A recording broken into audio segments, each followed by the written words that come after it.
سلام، به اولین ویدیو از چنل خودتون خیلی خوش اومدین. امشب قراره به یکی از تاریک‌ترین و مرموزترین گوشه‌های باورهای عامیانه سر بزنیم. موجودی که قرنها کابوس شبانه میلیون‌ها انسان بوده. بختک. اما امشب قرار نیست فقط درباره یه موجود خیالی حرف بزنیم. امشب قرار داستانی رو بشنوید که شاید برای همیشه نگاهتون رو به این پدیده تغییر بده. داستانی که ریشه در رنج، بی‌عدالتی و یک پایان تلخ داره. خیلی‌ها فکر می‌کنن بختک فقط یک توهم یا یک فلج خواب ساده است. اما چی میشه اگه پشت این موجود یه روح سرگردان باشه؟ روحی که روزگاری مثل من و شما زندگی می‌کرده، نفس می‌کشیده، عاشق می‌شده و رنج می‌برده. داستانی که امروز براتون روایت می‌کنم، حکایت زنی به نام لیلاست. زنی که زندگیش اونقدر تلخ و پر از عذاب بود که حتی مرگ هم نتونسته اونو آروم کنه. لیلا، دختری از دل کوچه‌های خاکی و خانه‌های کاهگلی در روستایی دور افتاده و فراموش شده به دنیا آمد. از همان کودکی سایه فقر و محرومیت بر سرش سنگینی می‌کرد. نه مدرسه‌ای، نه بازی‌های کودکانه، فقط کار. از طلوع آفتاب تا غروب دستای کوچیکش توی شالیزارها و مزارع گندم خسته و زخمی می شدن. تنها دلخوشیش نگاه مادرش بود که تو اون دریایی از غم و مهربونی موج می زد. لیلا بزرگ شد، اما نه مثل دخترای دیگه روستا که رویاهای شیرین از ازدواج و تشکیل خانواده داشتند. اون بارها شاهد ظلم و ستم مردان قدرتمند روستا به خانواده‌های ضعیف بود و این صحنه‌ها در اعماق روحش حک می‌شد. قلبش از بی‌عدالتی به درد می‌اومد و احساس ناتوانی، خشم فروخورده‌ای را در وجودش شعله‌ور می‌ساخت. اون زیبایی خیره کننده‌ای داشت، اما این زیبایی به جای اینکه براش خوشبختی بیاره، بلای جونش شده بود. در نوجوانی، لیلا مورد توجه یکی از مالکان قدرتمند و بیرحم روستا قرار گرفت. مردی که شهرت بدی در قساوت و سوء استفاده از دختران جوان داشت. خانواده لیلا درمانده از فقر و تهدیدهای اون مرد مجبور شدن اون رو به عقدش در بیارن. اون روز خورشیدم انگار از شرم غروب کرد. زندگی لیلا از اون پس به جهنمی تمام عیار تبدیل شد.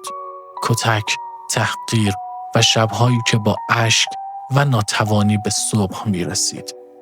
او در خانه‌ای بزرگ و مجلل اسیر بود. نه حق حرف زدن داشت، نه حق نفس کشیدن. تنها آرزوش مرگ بود. مرگی که شاید اونو از این عذاب ابدی رها کنه. لیلا باردار شد. کورسوی امیدی در دلش روشن شد. شاید این کودک، این فرشته کوچک بتواند زندگی او را تغییر دهد. شاید بتواند قلب سنگی همسرش را نرم کند. اما این امید. همسرش به بدرفتاری‌هاش ادامه میداد. حتی بدتر از اون به اون تهمت‌های ناروا زد و اونو متهم به خیانت کرد. در روستای کوچیک و سنتی این اتهام مانند یک حکم مرگ بود. لیلا باردار و تنها هیچ پناهی نداشت. یک شب در اوج دردی که از همسرش و اتهاماش میکشید، فرزندش رو از دست داد. کودک لیلا پیش از آن که فرصت نفس کشیدن پیدا کنه، زیر فشار درد و رنج و شاید کتک‌ها جان باخت.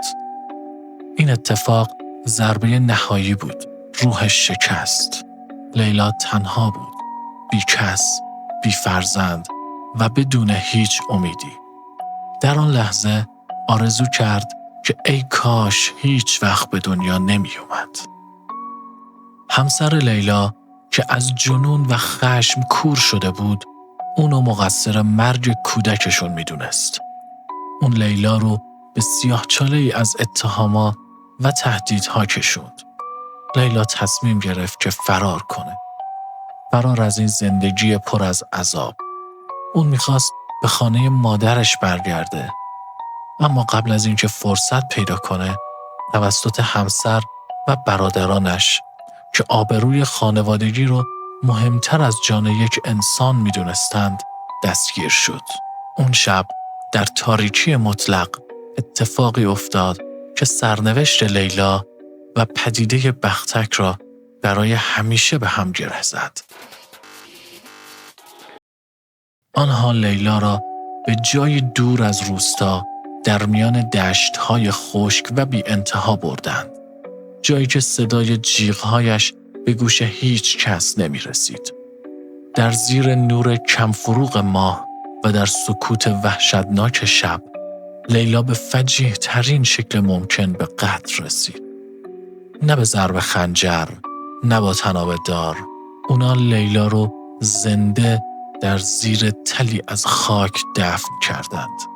در حالی که آخرین نفسهایش را می‌کشید و خاک و سنگ بر روی سینه‌اش فشرده می‌شد، آخرین چیزی که حس کرد سنگینی غیر قابل تحملی بود. سنگینی مرگ، سنگینی بی‌عدالتی، سنگینی خاکی که راه تنفسش رو بسته بود.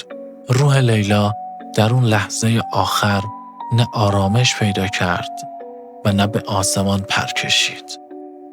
با هر ذره خاکی که روی سینه‌اش ریخته میشد، خشم و حسرتش بیشتر میشد. اون ناتوان از حرکت، ناتوان از فریاد، زیر اون خاک‌ها جان داد. این خفقان، این ناتوانی مطلق، اونقدر عمیق بود که به جوهر وجودیش تبدیل شد. لیلا مرد، اما نه به آرامش. او به بختک تبدیل شد. روح لیلا حالا به شکل بختک سرگردان شد. دیگر لیلای زیبا و رنج دیده نبود، بلکه به تجسم خالص آن سنگینی و خفقانی که در لحظه مرگ تجربه کرده بود تبدیل شده بود. اون هر شب به سراغ انسانهای خوابیده میاد، نه برای آزار بیهوده، بلکه برای باز تولید آن لحظه آخر زندگیش. او بر روی سینه ها می نشیند، همانطور که خاک بر روی سینه اش نشست. نفسها را حبس می کند، همانطور که نفسهای خودش حبس شد. انسانها را فلج می کند، همانطور که خودش در آخرین لحظات فلج شد. او به دنبال انتقام نیست، حداقل نه به آن معنای مرسوم. او فقط می‌خواهد دردهایش را به اشتراک بگذارد، سنگینی وجودش را به دیگران منتقل کند، شاید به این امید که کسی بفهمد او چه کشیده است، شاید به این امید که با هر بار ظاهر شدنش بخشی از آن بار سنگین از روی روحش برداشته شود. هر فلج خوابی، هر احساس خفقانی که شبانه تجربه می‌کنید، شاید پژواکی از آخرین لحظات زندگی لیلا باشد. فریادی بی صدا از روحی که هرگز آرامش پیدا نکرد. پس دفعه بعد که بختک به سراغتون اومد، حس کردید سنگینی عجیبی روی سینه هاتونه و توانایی حرکت ندارید.